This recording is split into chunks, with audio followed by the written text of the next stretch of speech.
So this week we're coming out obviously today to talk about it, and then next week is going to be our suicide prevention week. So each week we'll have a different topic. We're going to do all the job sites in the same order. So there's 5 different topics. Mondays, every job site should be doing the same topic. Tuesday, Wednesday, Thursday. So even if you guys get moved around, you guys should hopefully hit all those topics. Our big thing is just making awareness and making it where we talk about it. I know it's a stigma where we don't want to talk about it. We see somebody, we don't want to bring it up. All those things are kind of false, and that's what we're learning through this training. And we're hoping to get out with you guys to with the training we're giving next week.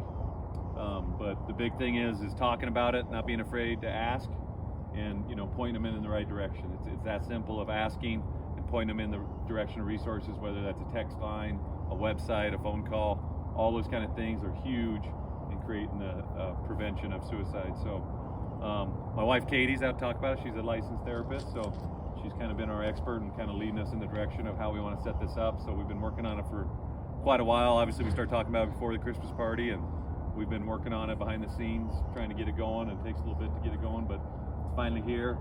I think we got next week we're doing suicide prevention, and then I think in the fall there's actually Suicide Prevention Month. Is that correct for like the nation? Yep. So we'll probably join in on that one as well, and probably start making that our yearly deal in the when the whole nation does it. But I guess I'll kind of leave it from there. Yeah. So I'm Katie, Luke's wife. I have a private practice. I work with all ages. Talking about suicide and suicide prevention is a huge part of the work that I do, and it's very prevalent. And the construction industry has a really high rate of suicide, one of the highest across all occupations. So super important to bring awareness, and not only about suicide prevention and suicide, but also mental health, because mental health is super important. The Construction Industry Alliance for Suicide Prevention is a group that has put this entire platform together to bring awareness. So a lot of the tools and resources I use are from that group, and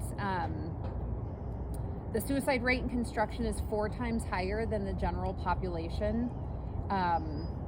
Construction occupations have the highest number of suicides across all occupational groups, like I said, and the death by suicide is 5 times greater of a risk than a job site fatality. So we spend a lot of time talking about safety on jobs all the time, and it's super important now that we introduce suicide prevention also within that safety realm, because if somebody is struggling with their mental health and they come to work and they feel like they can't talk to anybody, or they've been thinking about suicide and they're getting in a machine and running a machine, you can imagine if your head is not in the space you need to be, what that could result in. So mental health is super important for safety.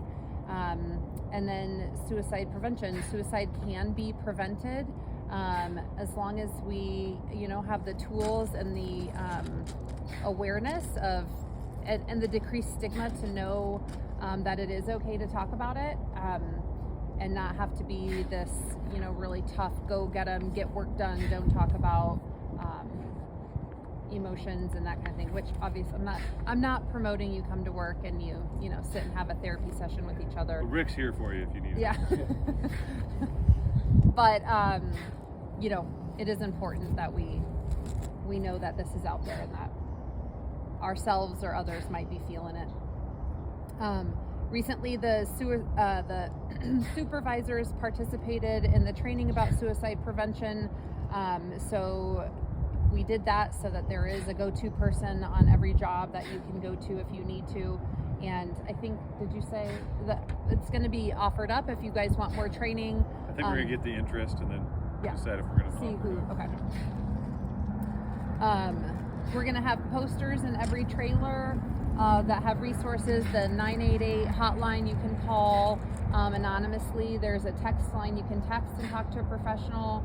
And then some other tips to talk with others about if you're worried, if somebody is showing signs that they are, feeling depressed or having some issues. Talking about suicide does not increase the chances a person will act on it. Many people fear that if I say something to somebody, I think they might be thinking about it, that if I say it, they're going to do it, and that is not the case.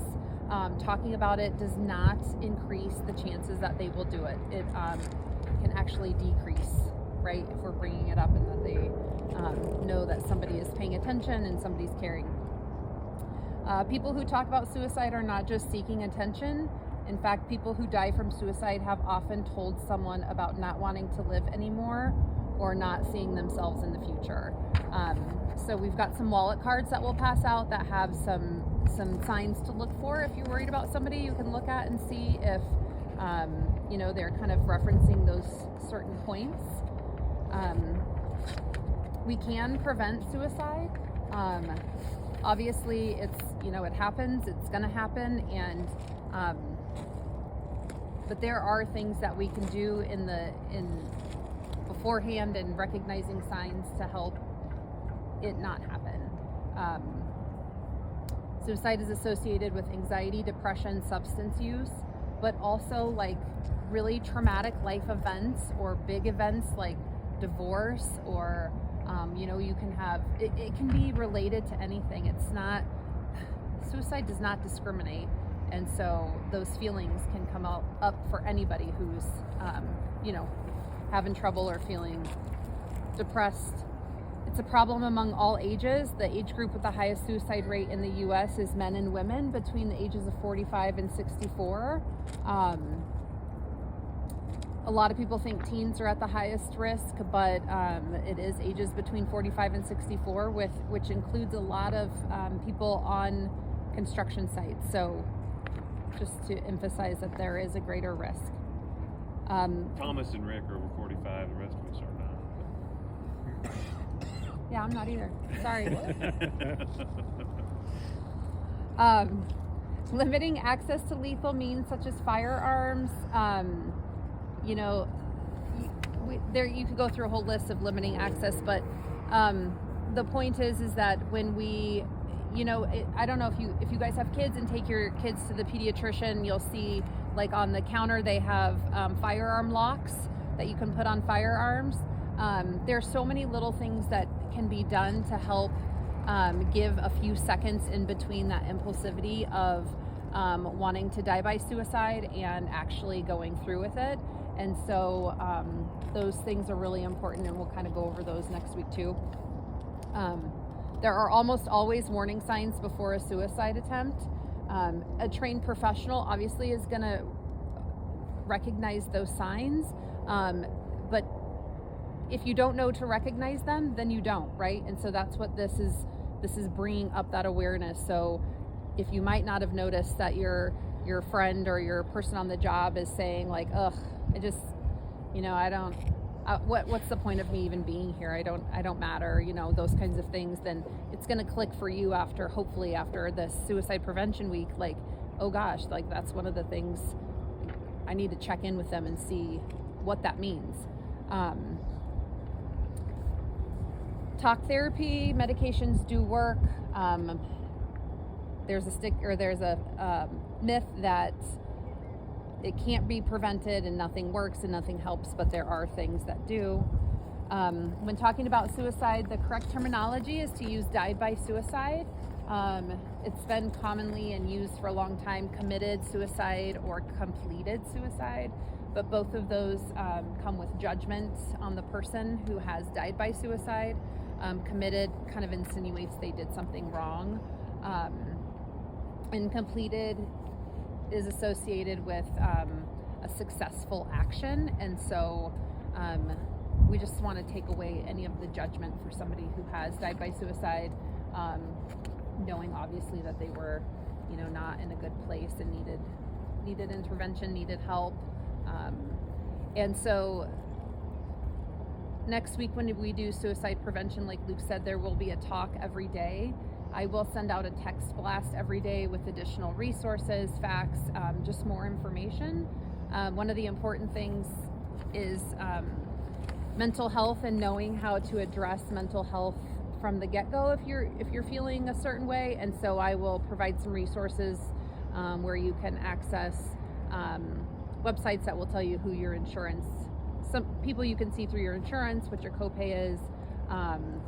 There's websites that give you all that information that make it pretty easy, as well as other resources that offer sliding scale, all sorts of stuff. So, any questions?